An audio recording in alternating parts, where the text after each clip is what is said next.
Hey, good afternoon. I apologize for being slightly late. Hi there, Max. Hello, David. How are you? Okay, thank you. Nice to see you. Nice to see you as well.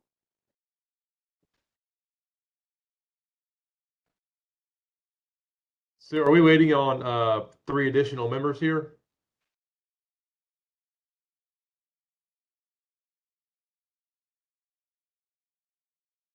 We need at least 4, I believe. Okay, we'll get started at 4. Here's Eric and Right.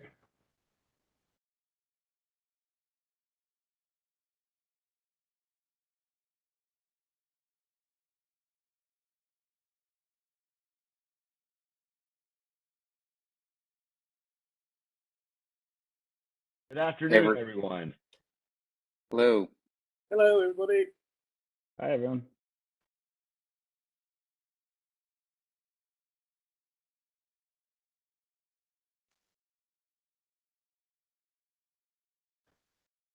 Everybody enjoying their Thursday?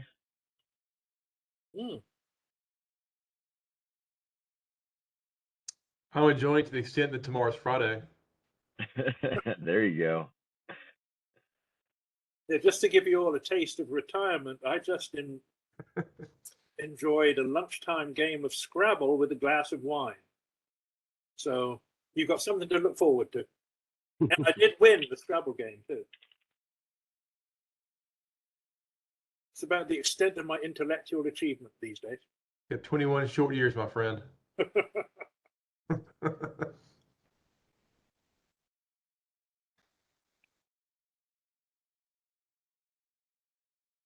So if we have a quorum, we're ready. It's 4 o'clock. We can get started.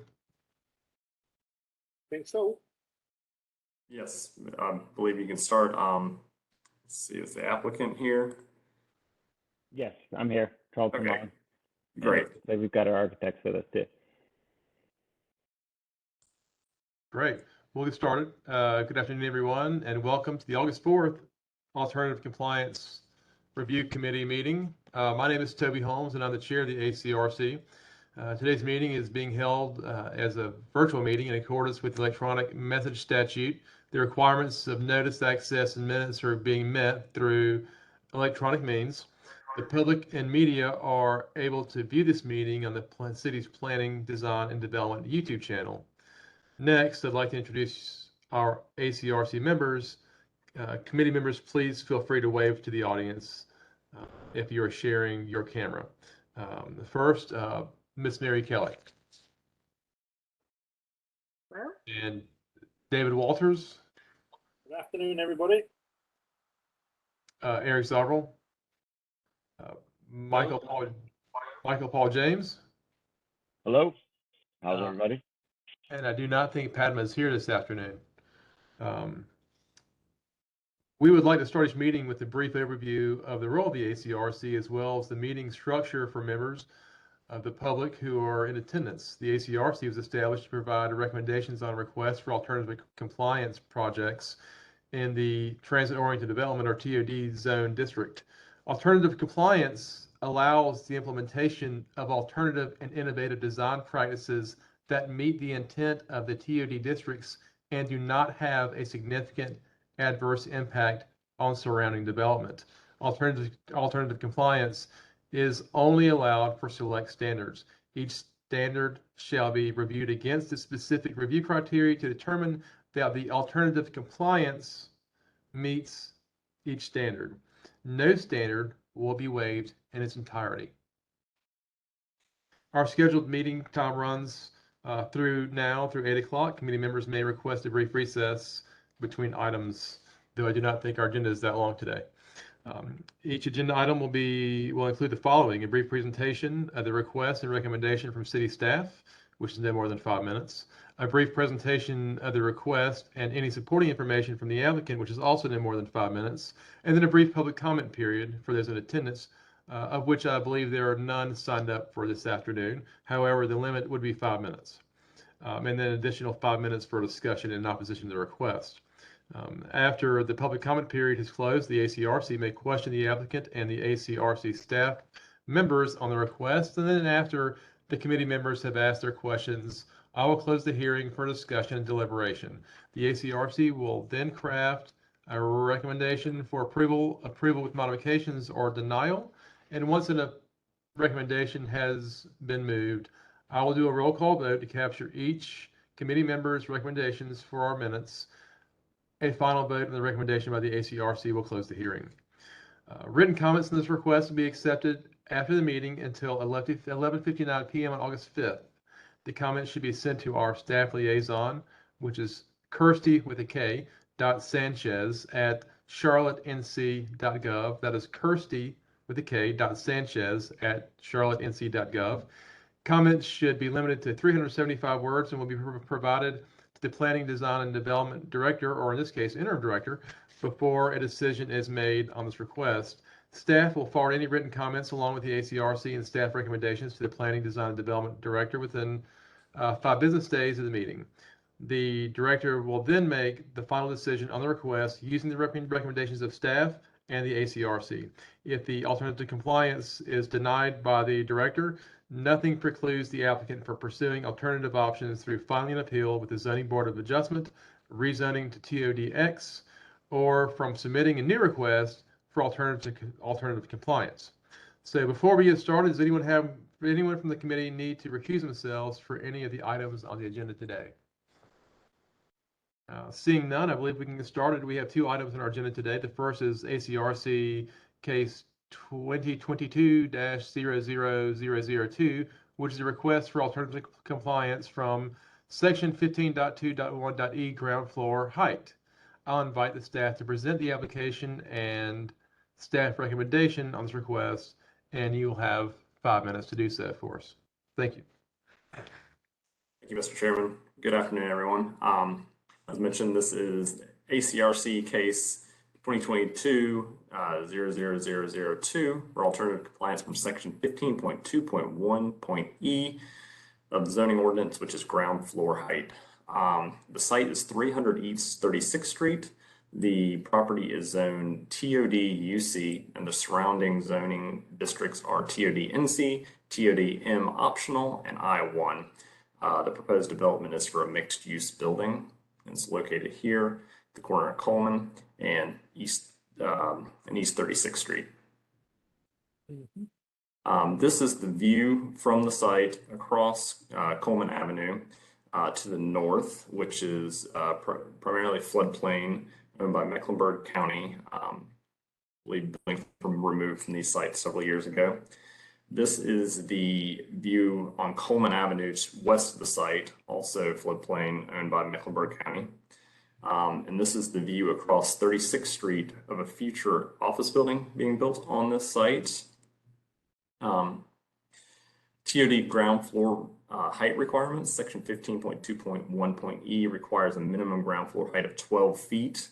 The site is located within a floodplain, which requires the elevation of all occupiable space except parking to be located at least 695.5 feet above sea level. The majority of the site's frontage along Coleman Avenue is below this elevation, with the lowest point being 684 feet.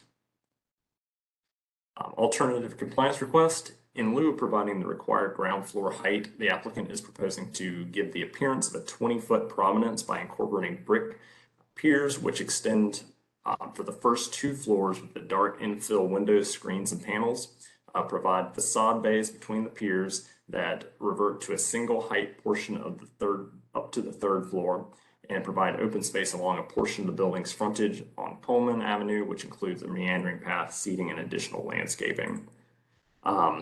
This is the proposed site plan, and here you can see the open space with the meandering path and the entrances directly to those 2nd floor residential units. And in the blue line is the community encroachment floodplain, and the red line is the area of the ACRC request. In this, you can see the architectural elevations, the 36th Street frontage being on this side.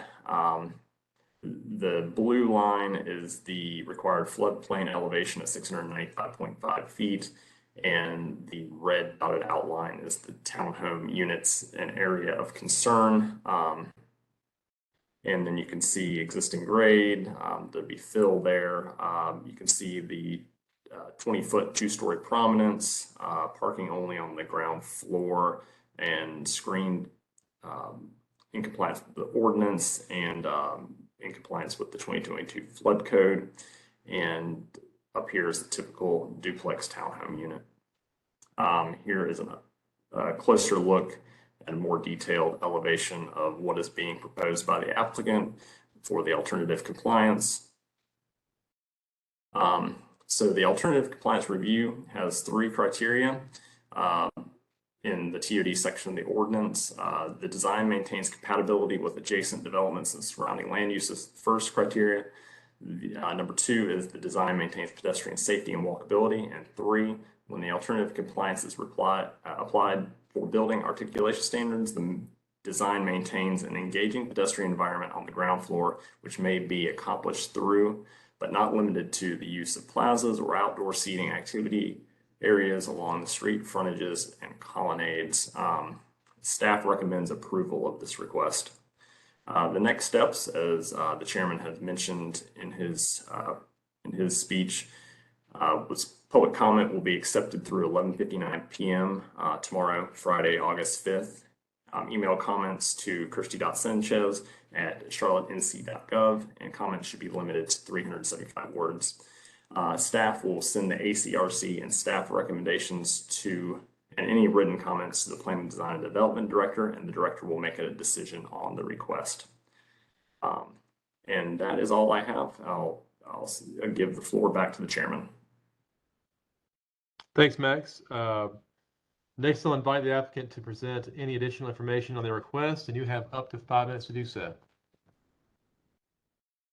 Thank you very much. So my name is Charlton Long. I'm with Avery Hall. We're a Charlotte and Brooklyn, New York based development and design firm.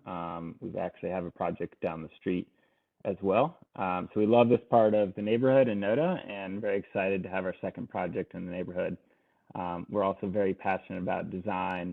We do exterior design in-house, of course, working with our great architects at BB&M who are on as well. But I think Max did a great job presenting the scenario here, where really it's driven by the flood code, adhering to the flood code of keeping our first floor elevation at 695.5 feet. And because Coleman slopes down significantly, our first occupiable level is nearly 10 feet above the street. And in turn, to solve for the requirement of architectural prominence, we're using the materials and architectural elements on the facade to give the appearance of that prominence. Additionally, we're very excited about the public plaza components of this project. We're providing some public open space kind of along Coleman, along these frontages, but we also have a retail component along 36th Street facing the future office building and adjacent to the light rail, where we have a even larger public plaza that we're very excited about. So hopefully this one's pretty straightforward, really driven by the flood code and adhering to the flood code. We've been working with Met County stormwater team since the very beginning of this project, given the surrounding land that they own, and this is really what's driving this is to maintain full compliance with the 2022 flood code.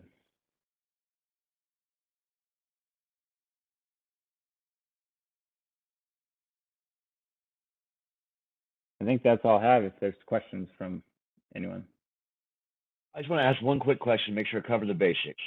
Essentially, you're building in a floodplain and you want people to be above the water and you don't want people to be below the water, so you're putting a parking down there. That's correct. And we Okay. have actually, there's a deed restriction on the land that we cannot seek any variances from the 2022 flood code. So we're adhering to everything in the code precisely as written. Can we have a look at the visuals again? Yes.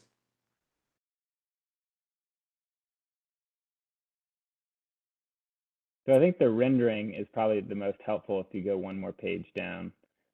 This shows a kind of example of the setup where there's a two-story kind of townhouse unit sitting high up at the 695.5 foot elevation. And this particular image is from the lowest point along Coleman Avenue, where the building kind of chamfers to follow the community encroachment floodplain line. And these first units start about 10 feet above the adjacent grade. And then underneath that, we have a half level of parking, which is allowed per the flood code, as long as you allow the water to pass through the building and you don't fully enclose it. So we're using these architectural screens to visually mask the parking to present it nicely, but it allows it to be open air to meet the flood code standard.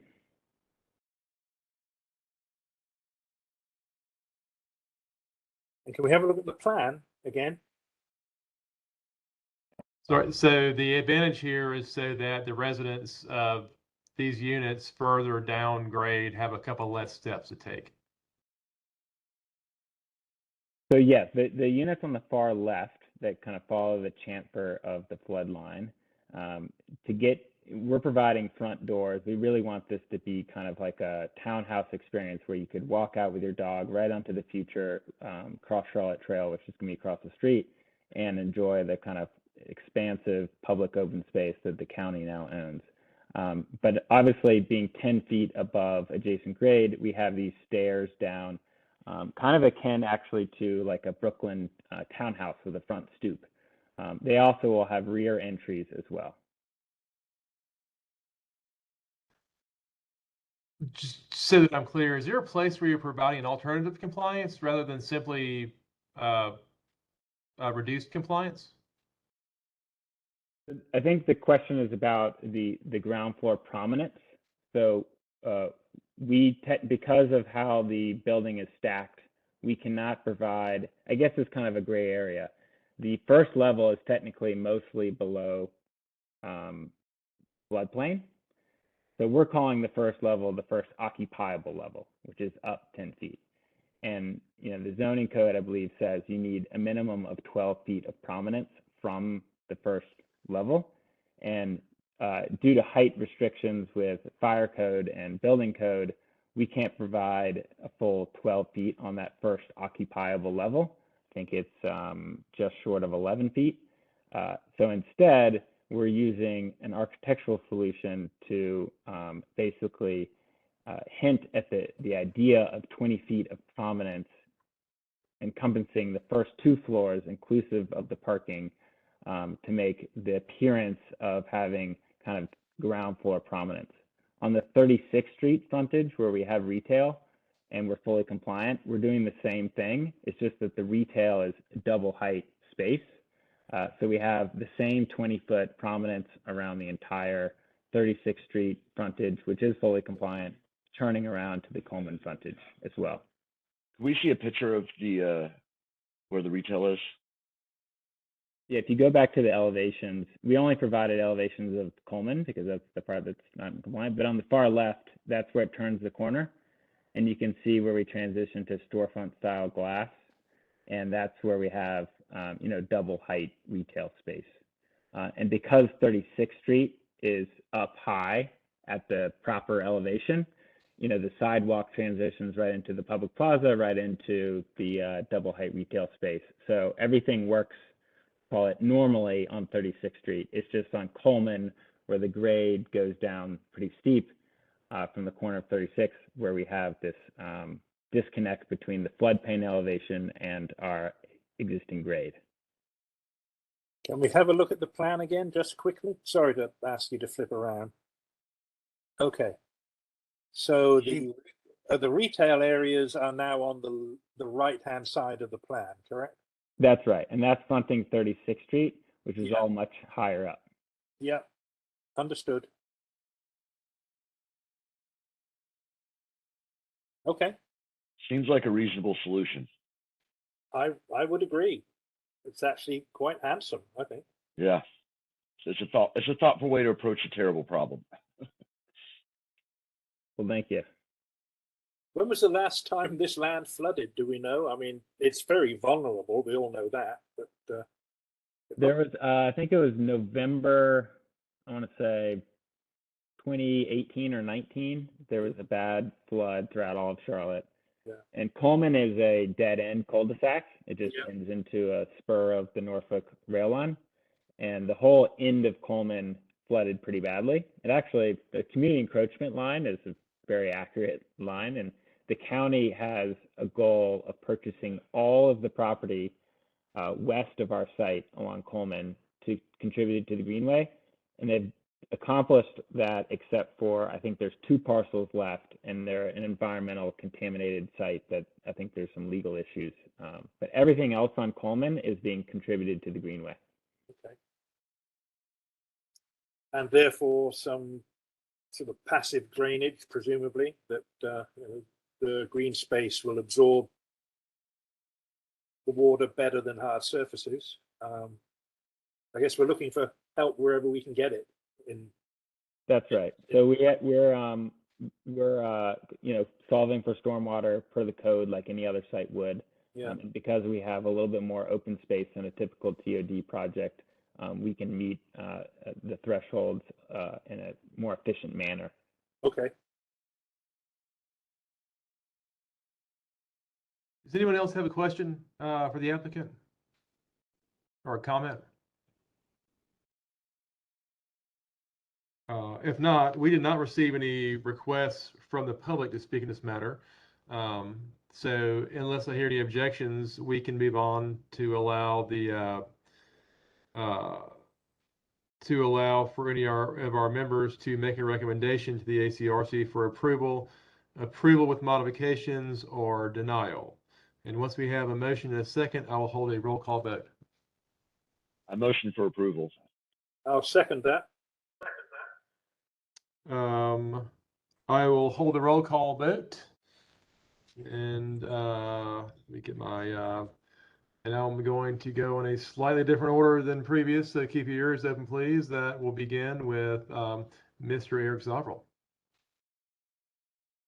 I'm a yes. And Miss Mary Kelly.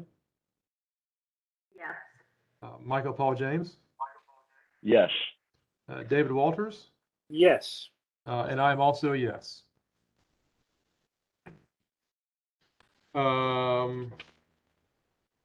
I can't find a little more script here. Well, with those votes, the recommendation is to approve this request. And as I mentioned, the written comments for this request will be accepted until 11:59 p.m. on August 5th. And these comments should be sent to our staff liaison, Kirsty Sanchez, at Kirsty with a Kirsty .Sanchez at charlottenc.gov. And please limit those to 375 words or less. Staff will forward those written comments along as well as the ACRC and staff recommendations to the Planning, Design, and Development Director. And that director will make the final decision on this.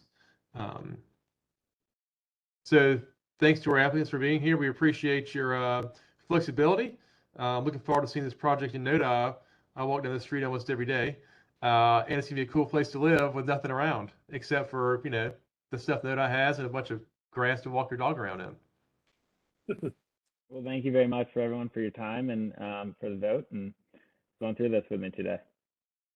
Yeah, I'd just like to add that I think this is a very good example of how this design alternative thing is supposed to work. I mean, it's a good design alternative. It's thoughtfully done. And it meets, I think, all the intentions of the original ordinance. I just think it's good. Period. Well, And the appreciate that. retail Thank piece you. is icing on the cake, my man. It really is. Yeah, we're excited about retail here, definitely. I hope it'll be something you can visit on your walk soon. That's right.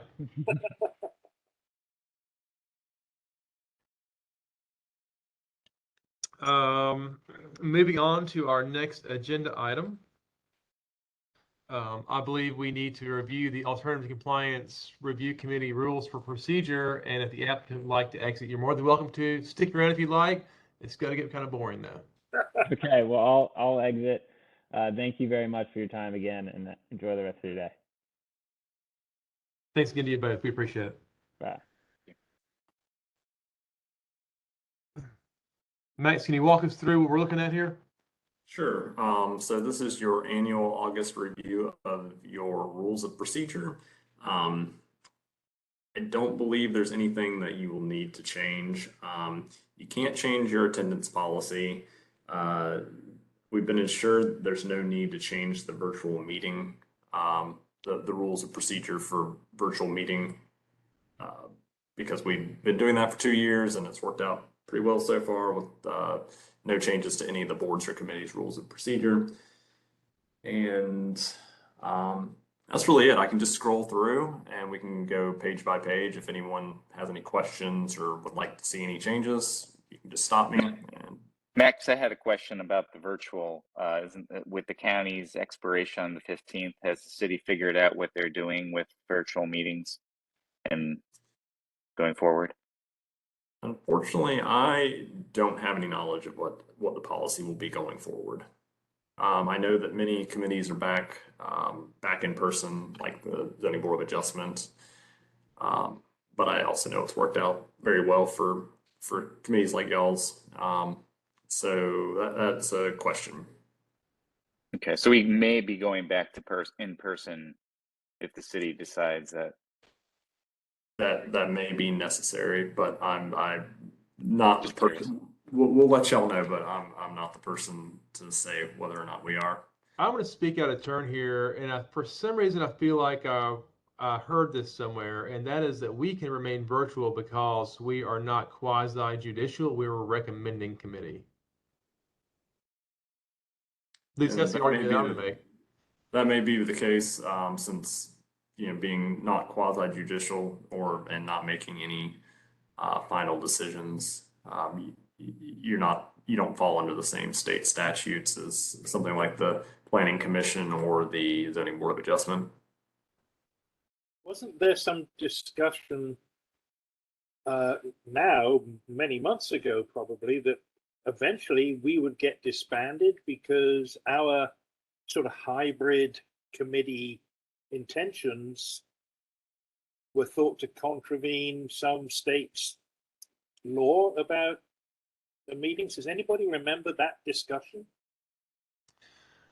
I do. However, there's also assuming, gosh, I just realized this part. Assuming that the UDO is adopted, there still will be a period by which we'll move through time with 2 ordinances. You can choose to comply which one you like, which one, you'd like to comply with. Of course, Yeah, if the UDO is not adopted, then we'll be here for a bit. yeah.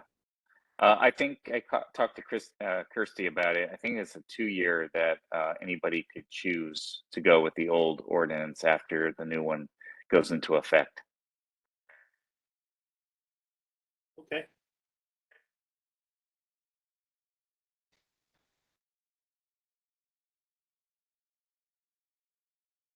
Okay, well, I can just go through. So this is the first page, Survey Compliance Review Committee rules for procedure, and this was adopted on August 5th, 2021. First section is committee members, and y'all can just let me know how fast or slow you want me to go through. As fast as you can do it. Okay.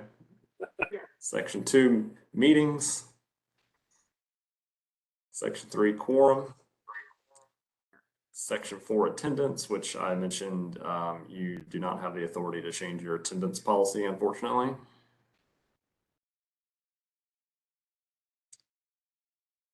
Section 5, conflicts of interest.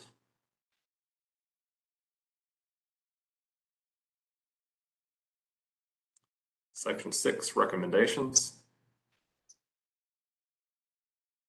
Section 7, application submission procedure.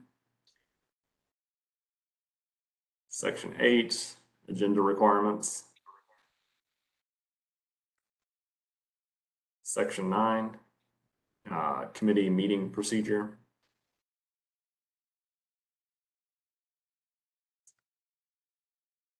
Final decision of application for alternative compliance. And that is it. Any chance we can get paid?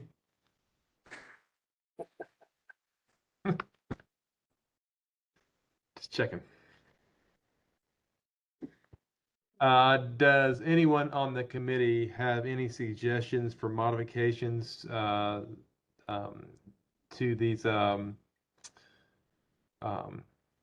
our bylaws?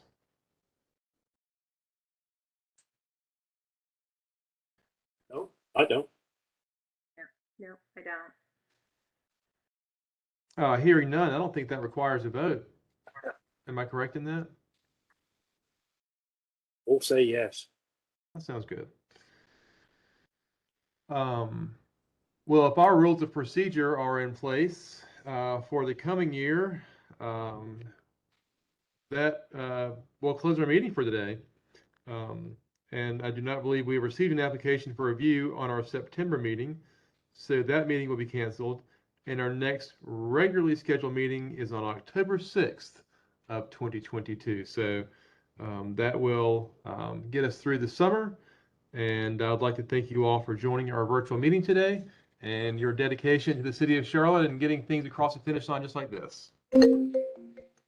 Yeah, Toby, if I could just make a recommendation. We did not receive any of the material, like the packet from today earlier, or even the rules ahead of time through email. If we could just get that for the next meetings, I think it'll be a little easier, especially when we're going through plans and everything. Thanks. I apologize for that. There may have been an oversight between me and Kirsty, but I'll make sure y'all have that next meeting. We got a packet, but it only had one page. It just basically said we were having a meeting in the address. Yeah, it was the agenda, I believe. I mean, we were helped by the fact that it was a very clearly presented thing with, good drawing, easy to understand. We might not be lucky next time, right? No. Right. I apologize. I apologize for that. There was a staff report, and We stated over this one. It was great.